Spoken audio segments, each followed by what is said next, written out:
इस particular video में prelims 2024 के लिए क्या स्ट्रैटेजी होनी चाहिए, इस पर्टिकुलर चीज़ को डिस्कस करेंगे। तो काफ़ी सारे पैरामीटर्स की रिवीजन कैसे करना चाहिए, कब तैयारी स्टार्ट कर देनी चाहिए प्रीलिम्स के लिए स्पेसिफिकली, टाइम मैनेजमेंट कैसा होना चाहिए, किस सब्जेक्ट को कितना टाइम देना है, एग्जाम पेपर जब दे रहे हैं 2 घंटे का तो उसमें टाइम मैनेजमेंट कैसे करना है, PT 365 में किस किस एरियाज़ में ज़्यादा फोकस करना है, किस में कम फोकस करना है, उसके अलावा टेस्ट कितने देने हैं, किस कोचिंग का टेस्ट देना है, प्रीवियस ईयर क्वेश्चन पेपर को किस तरह से एनालाइज करना है, उसके अलावा कितने सवाल को अटेम्प्ट करना है और कॉमन मिस्टेक्स क्या क्या होती है, CSAT से रिलेटेड क्या क्या स्ट्रैटेजी होनी चाहिए। तो ये सारी चीज़ को हम यहाँ पे डिस्कस करेंगे। तो प्रीलिम्स 26 मई को है, तो अभी 6 फरवरी हो गया। तो फरवरी मार्च अप्रैल में कुल मिला के लगभग 4 महीने के आसपास बचे हुए हैं। तो ये जो फॉर्म जो फिलअप होगा वो 14 फरवरी से स्टार्ट हो जाएगा और 5 मार्च को ख़त्म हो जाएगा। तो इस चीज़ का ध्यान रखना है। और सबसे पहले जो पहला जो एस्पेक्ट है कि देख लेते हैं कि स्टार्ट कब करना है प्रिपरेशन को। तो अगर आप ऑलरेडी आपका अगर ये सेकंड थर्ड या फोर्थ अटेम्प्ट है और ऑलरेडी आप पहले प्री क्वालिफाई कर चुके हैं तो आप 2 महीने भी पहले अगर सफिशेंटली प्रिपेयर करना स्टार्ट करेंगे that will be more than enough.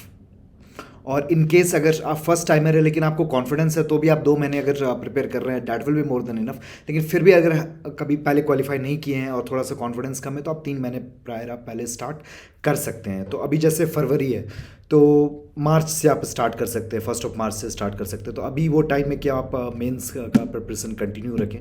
February and तक आप कंटिन्यू रख सकते हैं, मार्च से स्टार्ट कर सकते हैं। और आपको अगर कॉन्फिडेंस है तो फिर आप अप्रैल में भी अगर कर लेंगे तो डैट विल बी इनफ। और अब ये देख लेते हैं कि सबसे पहले रिवीजन का जो एरियाज़ होगा तो एक कॉमन, ये तो सबको पता है कि क्या क्या एरियाज़ पढ़ना है, हिस्ट्री ज्योग्राफी पॉलिटी इकोनॉमी और फिर environment technology culture current affairs.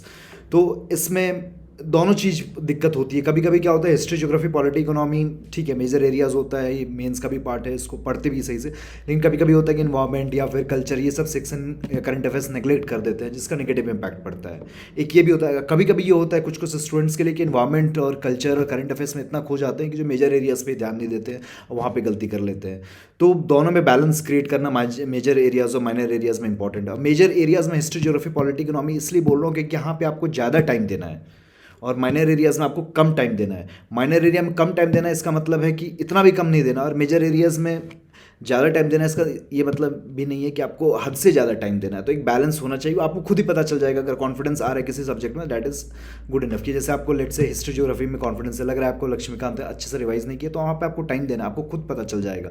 लेकिन हाँ एक डेलिकेट बैलेंस होना चाहिए। आप इन्वायरमेंट आप हद से ज़्यादा पढ़ लेंगे तो उसका कोई फ़ायदा नहीं होगा। रीज़न बिंग कि एक लिमिट तक आपको बेसिक जो सवाल है वो आप कर लेंगे, लेकिन जो डिफिकल्ट सवाल आने वाले हैं आप ज़्यादा पढ़ के भी ऐसा नहीं है कि आप ज़्यादा उसमें स्कोर कर लेंगे, क्योंकि एक सैचुरेशन लेवल आ जाता है कि इनिशियल एफर्ट्स में आपको उसके रिजल्ट या यील्ड दिखता है, लेकिन धीरे धीरे फिर क्या होने लगता है कि उसका फिर उतना वर्थ इट नहीं रहता है।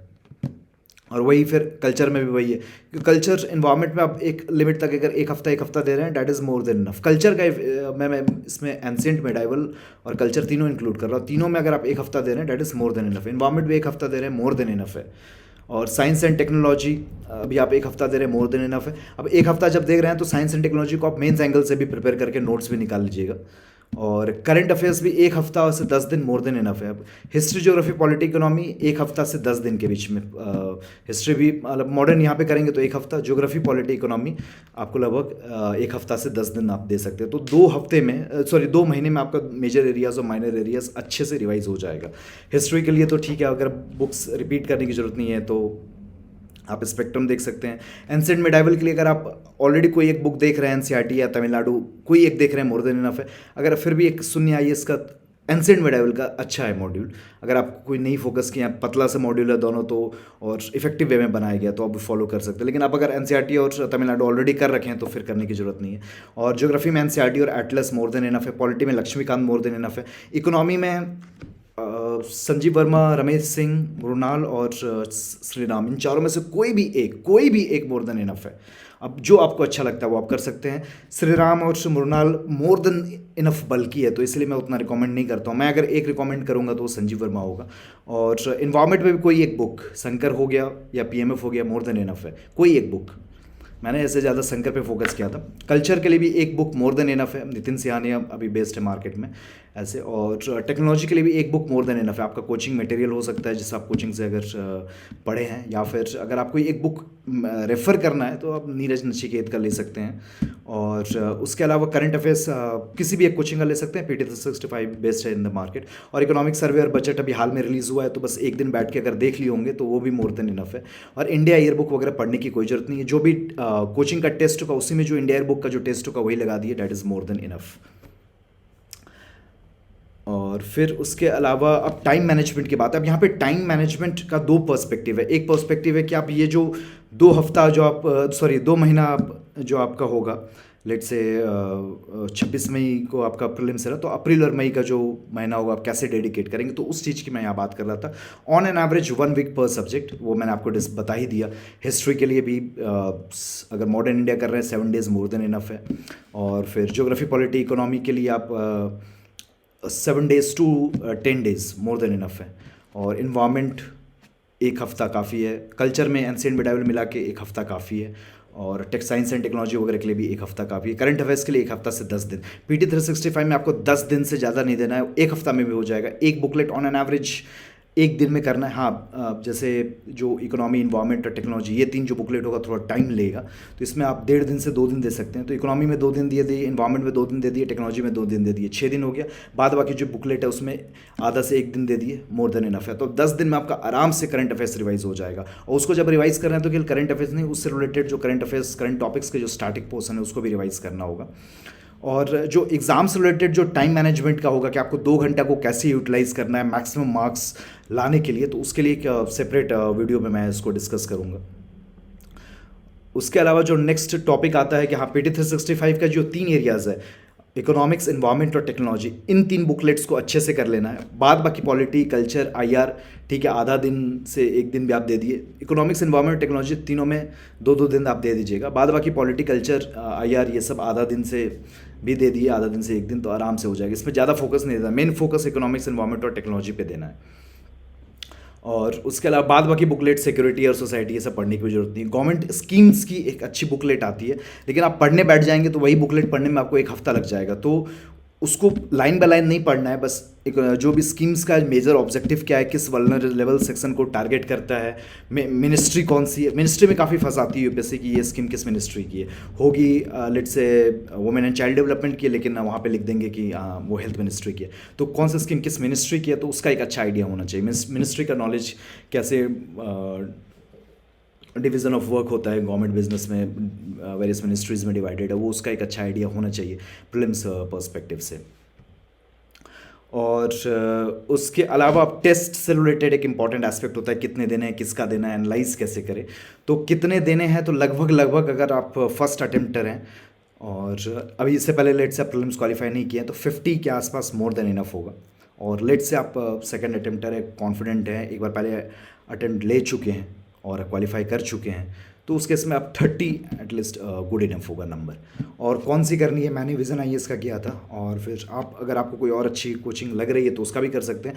बेसिक थिंग है कि अगर आप लेट से 50 टेस्ट अटेम्प्ट कर रहे हैं तो किसी भी एक कोचिंग का 35 मार्केट में वो रिलीज़ करता है, और उसमें भी लगभग जो 22-23 होते हैं वो सेक्शनल टेस्ट होते हैं, 13-14 के आसपास वो फुल लेंथ होते हैं। तो 35 तो आप किसी एक कोचिंग का कर लेंगे, बाद बाकी जो 15 है वो फुल लेंथ किसी एक आप दूसरे कोचिंग का कर सकते हैं, या फिर 2-3 कोचिंग का मिक्स कि लेट से 35 किसी आप एक कोचिंग का कर लिए, विज़न IAS का कर लिए, बचा 15 में आप 4-5 एक कोचिंग का फुल लेंथ कर लिए, और किसी दूसरे कोचिंग का फिर आप 4-5 फुल लेंथ टेस्ट अटेम्प्ट कर लिए, फिर तीसरे कोचिंग का भी 4-5 फुल लेंथ टेस्ट अटेम्प्ट कर लिए। इन टोटल आप 50 कर लिए, वो मोर देन इनफ है।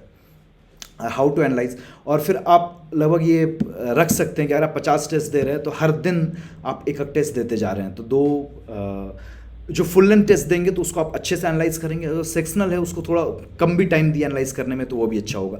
फ़ायदा टेस्ट का ये होता है कि इसमें लेट से आपका रिवीजन भी हो जाता है, क्योंकि टेस्ट देने से पहले भी आप रिवाइज करेंगे, और दूसरा हो जाता है टेस्ट देने के बाद भी आप आंसर्स वगैरह टैली करेंगे, और जो टॉपिक आपका वीक रह गया, जहाँ पे आपके मार्क्स नहीं स्कोर हुए, तो वो भी आप जाके पढ़ेंगे, तो वहाँ से भी फिर रिवीजन होता है। और एक एग्जाम लाइक इन्वायरमेंट में देंगे ना, तो फिर वो दिमाग में वो इंड्यूस हो जाता है कि हाँ 2 घंटा इतना प्रेशर लाइक सिचुएशन होगा तो आपको टैकल कैसे करना है।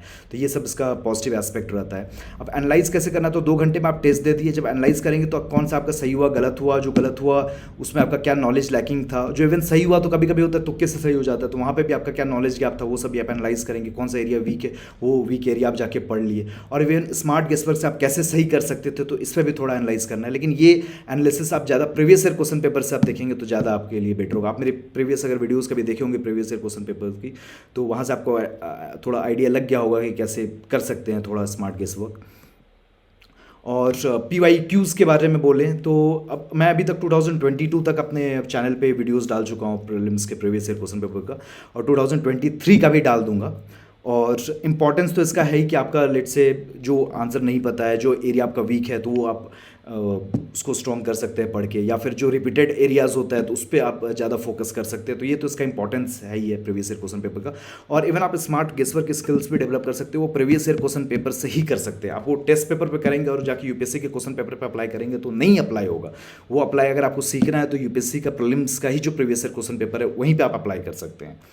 और 2023 का भी वीडियो डाल दूंगा। और जो 2 घंटे को किस तरह से आपको यूटिलाइज़ करना है आपको मैक्सिमम स्कोर करने के लिए, तो इससे रिलेटेड भी एक मैं वीडियो डाल दूंगा। बाद बाकी कुछ एरियाज़ होगा, आप सीसैट से रिलेटेड भी एक डेडिकेटेड वीडियो बना दूंगा, इसमें भी मैं सीसैट का एरिया डिस्कस करने वाला हूँ। और इवन अब 2016 से जब आप 23 का पेपर एनालाइज करेंगे, 16 में जहाँ करंट अफेयर्स डोमिनेटेड था, सिंगल लाइनर एक सवाल आता था, 4 ऑप्शंस होते थे, वैसे सवाल ज़्यादा आते थे। धीरे धीरे क्या होने लगा फिर कि 2 स्टेटमेंट्स, 3 स्टेटमेंट्स, 4 स्टेटमेंट्स के सवाल ज़्यादा आने लगे 17-18 में। 19-20 में डिफ़िकल्टी लेवल काफ़ी हाई हो गया, और फिर वैसे एरियाज़ आने लगे जो आप जनरली पढ़ के नहीं जाएंगे, वहाँ पे एक अंडरस्टैंडिंग बेस्ड सवाल ज़्यादा पूछे जाने लगे। और इवन 21-22 में आप देखेंगे और भी डिफ़िकल्टी हाई हुई। 22 में कुछ ऐसे सवाल आने लगे कि हाँ कितने स्टेटमेंट सही हैं, 1 2 3 4, मतलब आपका सवाल है 4-5 स्टेटमेंट्स, इसमें कितने से सही हैं, ओनली 1 स्टेटमेंट सही, 2 statements correct, 3 statements correct, 4 statements correct, तो वैसा सवाल आने लगा। और 2023 में तो ज़्यादातर सवाल ही वैसा आया था, तो ये इवोल्यूशन है। और इवन 2023 के भी क्वेश्चन पेपर में आप ये नहीं बोल सकते हैं कि आप केवल नॉलेज बेसिस पे ही बन जाएगा। ये जो मार्केट में अभी भी प्रचलन है कि नॉलेज बेसिस का ही अब यूपीएससी का पैटर्न चेंज हो गया, तो यहाँ पे आप गेसवर्क का कोई स्कोप नहीं रहा, ये केवल बेहुदा बनाने वाली बातें हैं, वो अभी भी है। और मैं जब भी स्मार्ट गेसवर्क की बात करता हूँ, इसका ये मतलब नहीं है कि आप कुछ भी नहीं पढ़े हैं, आप हिस्ट्री के आप स्पेक्ट्रम आपको नहीं चटी हुई है और आपको लक्ष्मीकांत, अभी आपको लक्ष्मीकांत और जैसे स्पेक्ट्रम में कुछ भी सवाल पूछा गया वो आपका सही होना चाहिए, वो लेवल अचीव होना ही होगा। नॉलेज बेस में आप यहाँ पर गैप नहीं रख सकते हैं। वो होने के बाद आपका जो भी मेजर एरियाज़ है, ज्योग्राफी, इकोनॉमी, पॉलिटी, हिस्ट्री, ये सब आपका स्ट्रांग हो चुका है, उस लिमिट तक आ गया कि स्पेक्ट्रम से कोई सवाल आएगा तो आपका सही होगा, लक्ष्मीकांत से कोई सवाल आएगा सही होगा, एटलस का एक अच्छा मैप का एक अच्छा आपने नॉलेज गैदर कर रखा है, प्रैक्टिस आपकी हो रखी है। उसके अलावा एनसीईआरटी से कोई ज्योग्राफी से सवाल होगा वो सही होगा, इकोनॉमिक्स अपने करंट अफेयर्स बेसिक कंसेप्ट आपके क्लियर हैं, इन्वायरमेंट की कोई एक बुक आपने अच्छे से पढ़ रखी है कि वहाँ से अगर सवाल आएगा तो आप कर लेंगे, वहाँ के अपने अच्छे अंडरस्टैंडिंग में डेवलप कर रखी है, कल्चर में एक बुक आपने अच्छे से पढ़ रखी है, टेक्नोलॉजी में एक बुक आपने अच्छे से पढ़ रखी है, और 1 साल का करंट अफेयर्स अच्छे से देख रखा है कि वहाँ से कोई सवाल आया तो चांस ही नहीं कि गलत होगा। ये मिनिमम लेवल आपने नॉलेज अगर अचीव कर रखा है तो उसके बाद स्मार्ट गेसवर्क का रोल आता है। ये आपने नहीं करा है तो स्मार्ट गेसवर्क से भाई साहब का प्रीलिम्स नहीं निकलने वाला है, लेकिन आपने वो कर रखा है तो स्मार्ट गेसवर्क से आपके नंबर बढ़ेंगे बढ़ेंगे। इवन 2023 में भी आप अप्लाई करेंगे तो भी बढ़ेंगे। और 2023 का जो सवाल है उसको मैं डिस्कस करूंगा। और उसके अलावा जो अब लेट्स से नेक्स्ट है सीसैट है। अब सीसैट टफ होते जा रहा है, ये फैक्ट बात है। इवन काफ़ी आईटीज़ के स्टूडेंट्स भी अब क्वालिफाई नहीं कर पा रहे हैं, ये भी फैक्ट बात है। अब इसमें कोई कतराने की ज़रूरत नहीं है कि आपका पहले स्ट्रांग हुआ करता था तो आपको फिर से अगर आप ये रिवाइज कर रहे हैं, इस पर प्रैक्टिस कर रहे हैं तो वर्थ इट है। क्योंकि प्रीवियस ईयर क्वेश्चन पेपर आप लेट से सबसे बेस्ट तरीका क्या है सीसैट का, आप 2017-18 से क्वेश्चन पेपर उठाइए, 2 घंटा में आप अटेम्प्ट कीजिए और फिर उसके बाद देखिए कितना सही गलत है, कौन सा एरिया आपका वीक है, स्ट्रॉन्ग है। तो ये काम आप और जो आप नहीं अटेम्प्ट कर पाए या जो आपका गलत हुआ तो उस पर देखिए क्यों गलत हुआ, कैसे सही हो सकता था, क्या नॉलेज गैप था, क्या प्रैक्टिस में गैप था, या क्या अंडरस्टैंडिंग में गैप था, या टाइम मैनेजमेंट में कोई दिक्कत थी। तो वही आप 2017 से स्टार्ट कीजिए, फिर अगले दिन 18 का अटेम्प्ट कीजिए और उसको एनालाइज कीजिए, अगले दिन 19 का अटेम्प्ट कीजिए, उसके बाद उसको एनालाइज कीजिए, उससे तो अगले दिन 20 का, फिर 21 का, फिर 22 का, फिर 23 का। एक हफ्ता आप यही काम कीजिए कि लेट से आज एक ईयर का उठाए और उसको अटेम्प्ट किए 2 घंटे में बकायदा एग्जाम लाइक कंडीशन में, उसको फिर एनालाइज किए और हर दिन इसी तरह करते जाइए। आपको दिखते जाएगा कि इवोल्यूशन कैसा हुआ है क्वेश्चन पेपर का। और इवन आपको ये भी दिखेगा कि अगर आप 2017 का अटेम्प्ट किए तो उसका फायदा आपको 2018 का अटेम्प्ट करने में दिखा। 2018 और 17 और 18 का जो भी आप एनालाइज कर लिए, जो आपका सही हुआ ठीक है, जो गलत हुआ उससे जो आप सीखे, तो जब आप 19 का अटेम्प्ट करेंगे तो वो नॉलेज का फायदा आपको 2019 में होगा, ये आप देखेंगे। क्योंकि ग्रेजुअली सी सेट डिफिकल्ट हुआ है, ऐसा नहीं है कि सी सेट किसी एक ईयर में अचानक से यूपीएससी ने डिफिकल्ट कर दिया है, वो धीरे धीरे हुआ है। 17 से हल्का डिफिकल्ट 18 था, उससे हल्का डिफिकल्ट 19 था, उससे हल्का डिफिकल्ट 20 था, उससे हल्का डिफिकल्ट 21 था, उससे हल्का डिफिकल्ट 22 था, और 23 तो और भी डिफिकल्ट हो गया था। तो ये ग्रेजुअल इवोल्यूशन हुआ है डिफिकल्टी लेवल का। तो एक एक साल का आप करते जाएंगे तो आपको आइडिया मिल जाएगा। आप ये 7 साल का कर लिया और फिर 2023 में आप लेट से 100 प्लस मार्क्स आप अचीव कर पा रहे हैं तो मोर देन इनफ है, फिर आपको उतना टेंशन लेने की जरूरत नहीं है। और अगर कम आ रहे हैं 100 से कम आ रहे हैं, क्योंकि अगर 2023 में 100 है, क्योंकि 2024 में और भी डिफिकल्ट आने वाला है फॉर श्योर, तो उस केस में आप लेट से 90 से अगर कम आ रहा है ना, तो आपको तो वर्क करना ही पड़ेगा सी सेट में। और तो आपका वीक एरिया है क्या है वो आपको एनालाइज करना होगा, वो पैसेज है कि रीजनिंग है कि मैथ्स है कि 3 में से 2 वीक है या तीनों वीक है, तो उस तरह से आपको एनालाइज करना होगा। मैथ्स अगर वीक है तो जो भी चैप्टर आपका वीक है तो उसके आप लेसन्स यूट्यूब पे देखिए या जहाँ पे भी आपको मिल जाते हैं, और उसके बाद उससे सिमिलर उस चैप्टर के जो क्वेश्चन है उसको प्रैक्टिस कीजिए। रीजनिंग में आप केवल प्रैक्टिस ही कर सकते हैं जो भी आपका एरिया वीक है। पैसेज में क्या है कि हाँ, इसमें भी आप प्रैक्टिस कर सकते हैं, newspaper reading, fast newspaper reading करेंगे तो उससे भी आपका ये पैसेज का कंप्रेशन स्किल्स डेवलप हो सकता है। और पैसेज में सिंपल सा फंडा है कि आप कितना भी अटेम्प्ट कर लें आपका 100% कभी प्रिसीजन आएगा नहीं। आप 10 अटेम्प्ट करेंगे तो उसमें आपका 6-7 सही होगा, 2-3 गलत होगा, ये होना है। तो बेस्ट होता है ज़्यादा आप अटेम्प्ट करें। और इसमें टाइम मैनेजमेंट काफ़ी क्रिटिकल हो जाता है कि हाँ, लेट से 80 सवाल है, आपको टारगेट करना है कि 80 में 80 अटेम्प्ट करें, होगा नहीं वो 60-70 भी हो गया, तो आपको कितने मिनट में कितना सवाल हो जाना चाहिए, आप स्लो जा रहे हैं फास्ट जा रहे हैं, ये आपको एनालाइज करना ही होगा एग्जाम लाइक कंडीशन में। तो आपका टाइम मैनेजमेंट भी काफ़ी क्रिटिकल हो जाता है कि लेट से अब कुछ मैथ्स का सवाल है आपको नहीं हो पा रहा है, आगे बढ़ना है आपको, वो टाइम मैनेजमेंट बहुत क्रिटिकल है। तो टाइम मैनेजमेंट और साथ में आपकी प्रैक्टिस, ये दोनों पे आपको काम करना पड़ेगा पर्टिकुलरली सी सेट में। उसके अलावा एक लास्ट टॉपिक देख लेते हैं कि how much to attempt. C set में आप जितना ज़्यादा अटेम्प्ट करेंगे ना, देखिए आप मैथ्स और रीजनिंग में कि आपका आंसर आ गया तो ज़्यादा चांस है वो सही होगा, ठीक है, नहीं आया तो आपको अटेम्प्ट नहीं करना है, आ गया तो आपको अटेम्प्ट करना है, सिंपल सा फंडा है। और पैसेज में आप जितना ज़्यादा अटेम्प्ट करेंगे उतना फ़ायदा होगा, क्योंकि आप इतनी भी आपकी इंग्लिश या हिंदी आपकी कमज़ोर नहीं, इंग्लिश अगर कमज़ोर है आप हिंदी में पैसेज अटेम्प्ट कर लीजिए, कोई दिक्कत नहीं, क्योंकि इंग्लिश हिंदी दोनों का होता है वहाँ पे। और इवन कुछ आपको वर्ड इंग्लिश में नहीं समझ में आप हिंदी में देख लीजिए, भले आप इंग्लिश मीडियम में से ज़्यादा कॉन्फिडेंट है लेकिन हिंदी मीडियम भी वहाँ पे है, तो आप दोनों का यूटिलाइज कर सकते हैं, तो वो भी प्रैक्टिस आपको होनी चाहिए। और पैसेज में आप जितना ज़्यादा अटेम्प्ट करेंगे आपको उतना ज़्यादा फायदा होगा फॉर श्योर। कारण क्या है इसका कि आप लेट्स होता क्या है, 4 ऑप्शन है, 2 आपका आप उसको एलिमिनेट कर लेंगे, 2 में फंसेगा और जनरली वही दोनों में आंसर होगा, लेकिन हाँ आप अटेम्प्ट आंसर करेंगे कुछ और वहाँ पे टिक, लेकिन होगा कुछ दूसरा आंसर, कभी सही भी होगा कभी गलत भी होगा, 2 में ही फंसेगा और वही 2 में आंसर भी होगा, लेकिन आप हाँ लेट से पता चल जाएगा बी और सी में होना है, लेकिन आपको लगेगा नहीं बी है लेकिन आंसर सी होगा, कभी सही भी होगा। तो अब ऐसा नहीं है कि आपका लेट से चांस अब ले भी लेके 50-50 है, ठीक है, आप 10 भी अटेम्प्ट करेंगे तो आपका 5 तो सही होगा ही होगा, और फ़ायदा आप ही को होगा, नेट गेन आप ही को होगा। कारण क्या है कि आपको मिलेगा लेट से सही हो गया तो +2.5 और गलत हो गया तो -2.5/3। तो नेट आपका अगर 50% भी सही हो जाता है जितना अटेम्प्ट किया तो भी आपको नेट गेन ही है। तो जितना ज़्यादा आप पैसेज अटेम्प्ट करेंगे उतना फ़ायदा है, मैथ्स और रीजनिंग में जितना ज़्यादा अटेम्प्ट करेंगे उतना फ़ायदा है, लेकिन हाँ आंसर निकलेगा तभी आप मैथ्स रीजनिंग अटेम्प्ट कर पाएंगे। जीएस में आप जितना ज़्यादा अटेम्प्ट करेंगे अभी भी उतना ज़्यादा फ़ायदा है।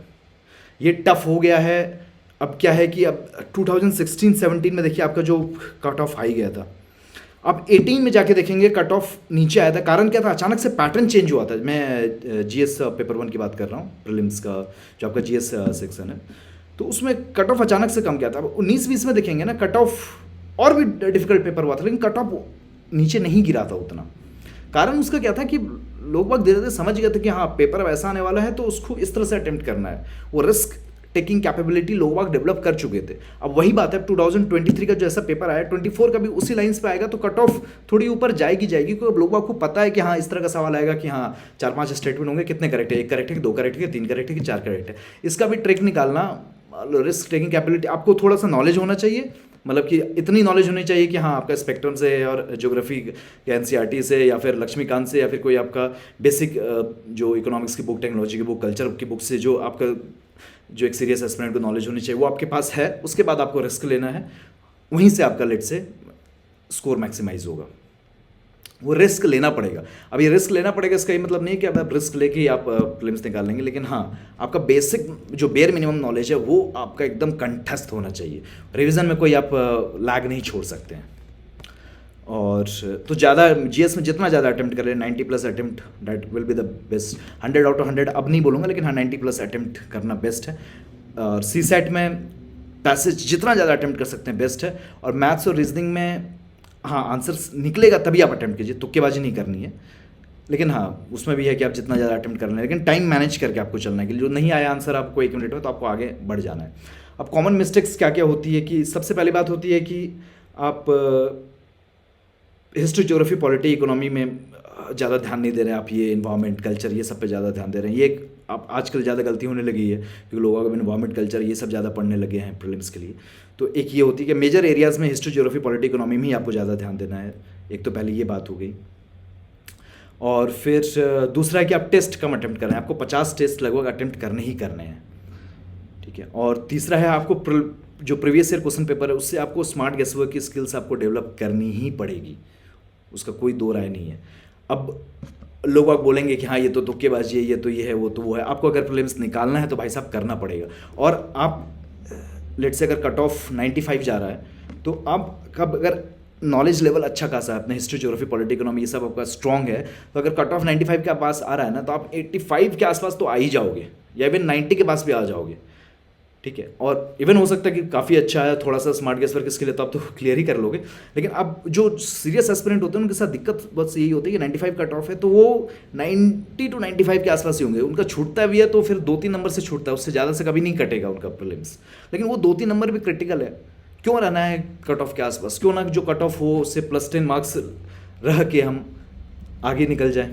उससे फ़ायदा ये होगा कि आपका प्रीलिम्स तो निकलेगा, साथ में जो प्रीलिम्स के बाद जो रिजल्ट निकलने का जो 1 महीने का जो लैग होता है ना, उसमें पढ़ाई सही से हो पाएगी। और वो बहुत क्रिटिकल होता है क्योंकि अगर लगभग कट ऑफ के आसपास घूमेंगे तो फिर होता है निकलेगा नहीं, निकलेगा, निकलेगा नहीं, निकलेगा। उसके बाद फिर पढ़ाई भी सही से होती नहीं है वो 1 महीना, तो वो 1 महीना में आप पीछे हो जाते हो। तो भले आप निकल भी जाए तो भी आपका मेंस की उतनी अच्छी प्रिपरेशन नहीं हो पाती। उससे अच्छा है कि आप प्रीलिम्स से अच्छे कट ऑफ जितना भी मार्केट में एक्सपेक्टेड होगा प्रीलिम्स के बाद, तो उससे +10 +15 मार्क्स रहे तो वो आपका बेस्ट सॉर्ट होता है। और कुछ इंपॉर्टेंट एस्पेक्ट और क्या गलती होती है, अटेम्प्ट लोग कम करते हैं। 100 में से जीएस में से कम अटेम्प्ट कर रहे हैं, इवन सी सेट में भी कम अटेम्प्ट कर रहे हैं। अटेम्प्ट तो ज़्यादा करना ही है, उसके लिए आपको टेस्ट पेपर ही देने होंगे।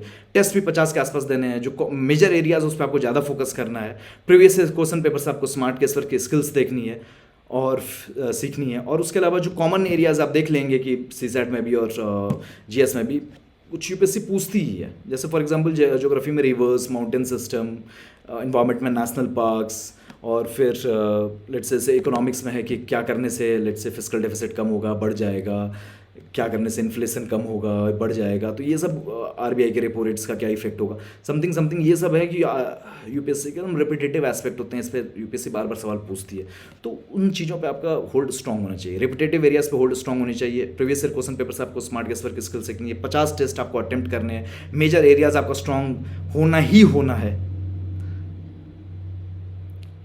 और अब जितना ज़्यादा अटेम्प्ट कर सके उतना आपका ही फ़ायदा होगा। तो ये सारी चीज़ें हैं जो गलती बिल्कुल भी नहीं करनी है। और साथ में आप करंट अफेयर्स में 10 से ज़्यादा दिन मत दीजिएगा। लोग 1 महीना पीटी 365 पढ़ते रहते हैं, उसका कोई मतलब नहीं है। और फिर अब अभी क्या है कि आपका दिक्कत क्या होती है कि जैसे 26 मई को प्रीलिम्स होगा तो अब लोग न्यूज़पेपर पढ़ना छोड़ देते हैं 1-1.5 महीने पहले। ठीक है, उसमें कोई दिक्कत नहीं है। प्रीलिम्स के लिए कोई आपको घाटा नहीं होगा अगर आप 1 महीना आप लेट से अप्रैल तक न्यूज़पेपर पढ़ेंगे, मई में नहीं पढ़ेंगे, कोई दिक्कत नहीं होगी। लेकिन ठीक है, उसका टच जब छूट जाता है ना तो आपको फिर मेंस में आफ्टर प्रीलिम्स दिक्कत होगी। तो आप ये कर सकते हैं, आधा घंटा तो न्यूज़पेपर हर दिन पढ़ लीजिए, इवन प्रीलिम्स के 1 दिन पहले तक भी पढ़ लीजिए, उससे कोई दिक्कत नहीं है। आधा घंटे में आपको कुछ नहीं जा रहा है। और इवन फिर ये होगा कि आपका टच नहीं खत्म होगा। या फिर इवन जैसे ओनली आईएएस ये सब जो आप यूट्यूब पे अवेलेबल वीडियोज़ है वहाँ से भी देख के आप कम टाइम में आप न्यूज़पेपर पढ़ सकते हैं। और लेट से नहीं हो पा रहा है तो ठीक है, अप्रैल तक आप देख लीजिए, मेकअप छोड़ सकते हैं। और फिर ऑप्शनल का टच आपका, जैसे मान लीजिए आप मार्च तक पढ़ेंगे, उसके बाद अप्रैल में तो आप प्रीलिम्स के लिए पढ़ेंगे तो ऑप्शनल से आपका टच हट जाएगा। जीएस से भले रहेगा क्योंकि प्रीलिम्स के लिए तो कुछ तो पढ़ रहे हैं। तो जैसे आप प्रीलिम्स देख आएंगे तो फिर फट से तुरंत ऑप्शनल्स पकड़ना काफ़ी इंपॉर्टेंट, क्योंकि उस समय जब ऑप्शनल पढ़ेंगे तो लगेगा कि आपके दिमाग से सब कुछ चीज़ें इवेपोरेट हो चुकी हैं। और इवन ये सब कुछ एरियाज जैसे आप इन्वायरमेंट हो गया, टेक्नोलॉजी हो गया, हिस्ट्री हो गया, ज्योग्राफी हो गया, ये सब जो आप प्री के लिए पढ़ते हैं वही लगभग मेंस में भी है सिलेबस में। बस आपको यहाँ पे आपके ऑब्जेक्टिव सवाल है, वहाँ आपको लिखना है। तो जो एरियाज़ जो आप पढ़ रहे होंगे वो सेम ही होगा, कुछ आपको अलग से नहीं पढ़ना है। यहाँ पे भी इन्वायरमेंट का करंट अफेयर्स पढ़ना है, एक बुक पढ़नी है, टेक्नोलॉजी का यहाँ भी आपको करंट अफेयर्स पढ़ना है, एक बुक पढ़नी है, हिस्ट्री ज्योग्राफी का वही स्पेक्ट्रम और एनसीईआरटी जो जो यहाँ पे प्रीलिम्स के लिए वही मेंस के लिए। तो जब आप प्रीलिम्स के लिए कर रहे हैं तो आप मेंस के एंगल से भी देख लीजिए कि आपको आफ्टर प्रीलिम्स GS1 में ज़्यादा टाइम ना देना पड़े। तो ये एस्पेक्ट था जो मैं प्रीलिम्स के लिए डिस्कस करना चाहता था। आगे आने वाले वीडियोस में 2023 का पेपर को डिस्कस करूंगा, एक वो रहेगा। दूसरा एक वीडियो मैं बनाने की कोशिश करूंगा कि 2 घंटे को किस तरह से यूटिलाइज करना है कि आप मैक्सिमम मार्क्स यील्ड कर पाए CSAT में भी और GS पेपर 1 में भी। एक CSAT से रिलेटेड एक डेडिकेटेड वीडियो भी मैं बनाऊंगा। और भी कुछ एरियाज़ जो आप चाहते हैं कि डिस्कस करना प्रीलिम्स रिलेटेड, तो उससे रिलेटेड भी मैं वीडियो बनाने की कोशिश करूंगा। So this is all, thank you.